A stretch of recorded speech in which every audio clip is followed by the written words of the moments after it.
right, let's start this hour off with George in Charlotte, North Carolina. Hey, George, how are you? Hey guys, good afternoon. Thank you so much for taking my call. Sure, man. What's up? So I put myself in a pickle. I'm definitely very embarrassed about it, but basically had a 2013 Buick Verano, which was driving for work and personal, and it ended up needing a new motor. It was paid off, so I traded it in and got $2,000 for it. And I knew I didn't want to take out another car loan, but I ended up going to a Toyota dealership because we didn't have much cash to buy something, from a friend. And so found a 2016 Toyota Corolla for 15.5. Bought the total loan came out to 17. And so we got it. 2 days later, it stopped. I was at the dealership for another issue, and the check engine light was on. Went back to the car. Car didn't turn on. Obviously, we were upset. I was upset and scared because of so many issues with my previous vehicle. They were trying to sell us for a car which was, kind of overpriced than what they sell it for online, and so we kind of just left the dealership.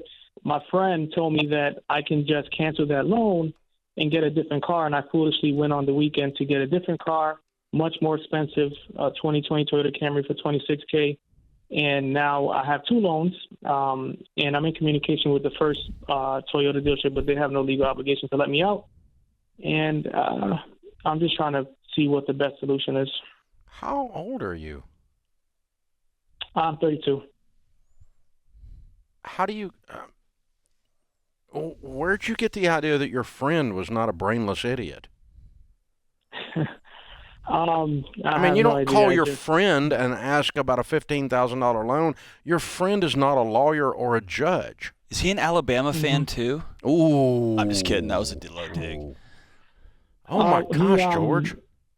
Yeah, he purchases cars and sells them, overseas. And so I kind of was, he said he does all the time. He buys from dealerships all the time. And so, I mean, I'm not even putting the blame on him. I made the decision at the end of the day. And, I'm just trying to think how can... Yeah, I'm just saying the process you used to make the bad decision was a bad process. Yeah. Thus, it led to absolutely. A bad decision, like you took advice from an idiot. Okay. Wow. And then you upgraded your mistake. Yeah. You were like, man, I made a tough decision. Hold my own beer. Yeah. I can do another one. Man. So now you have $40,000 in car debt because your old car that was $2,000 broke. That's the end of the story. And what do you guys make? My wife is part-time. She's in school right now, and so I think she's making around 10, and I make 48.5. Okay. So you have to sell both vehicles, sir. That's what I want to do, and I know I'm taking a loss, and yes, I'm just trying to figure out what's the best way to do it. I met with the manager from the first vehicle, the 2016 Toyota, and kind of let him know, hey, there was a few issues with purchasing that vehicle. I mean, after the purchase, such as, like I said, check engine light, car didn't stop. I mean, I was at the dealership, it didn't start right in front of the dealership, and then the sales agent, stopped working there the day after for some reason.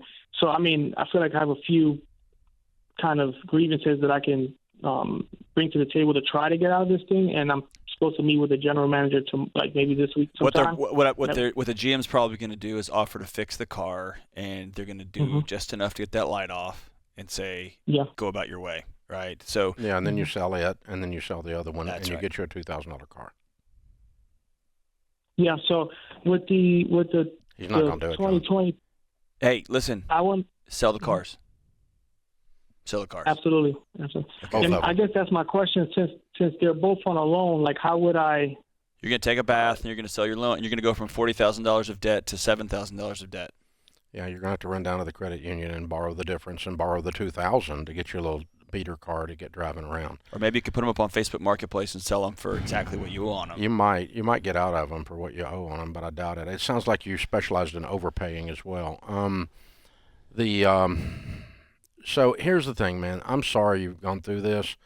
Yeah. You have accurately identified the problem, and he's the guy in your mirror. I've done stupid stuff too, so I'm not just picking on you. But when I have done something like this, and I have to write a check for my stupidity, I call it stupid tax.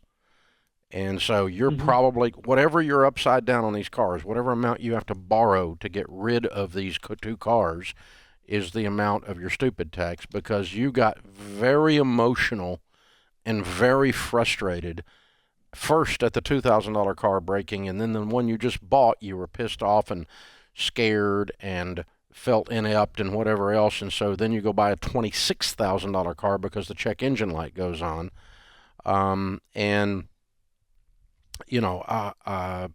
you've got to get rid of these cars, George, for several reasons. Number one, they were dumb purchases. Number two, keeping them is even dumber. And number three, son, every time you pay this payment, you're going to feel dumb. Yeah. And George, this really quickly over a weekend established a pattern where you get frustrated with something and you go make a rash choice, and then you get frustrated with that rash choice. And my guess is we could look at your life, your relationships, your work performance, and this is a pattern. So here's what I want you to do. I want you to start catching yourself. When you get frustrated, when you get mad, when your heart starts beating, you start clenching your fist, your hands start getting a little bit clammy, whatever happens with you, pause, call somebody. Get a friend that you say, hey, when I get out of control, I do stupid stuff like buy 2 cars in the same weekend. By the way, it's a Camry and a Corolla. Like, it's not like these are dream cars. You just, you got scared, man. So have a buddy that you call, reach out to, and let's pause this behavior so we can start catching ourselves before we do something dumb again. When I did one like this, a guy gave me a scripture, and I'll give it to you. Proverbs says, he who is impulsive exalts folly. And my friend explained to me that the word folly is a verb that means a fool in action. When you are impulsive, you are a fool in action. When I am impulsive, I am a fool in action. And that's what got you here, my brother. And so you're gonna write some stupid tax. I'm sorry you're going through this. And we'll help you any way we can. This is The Ramsey Show.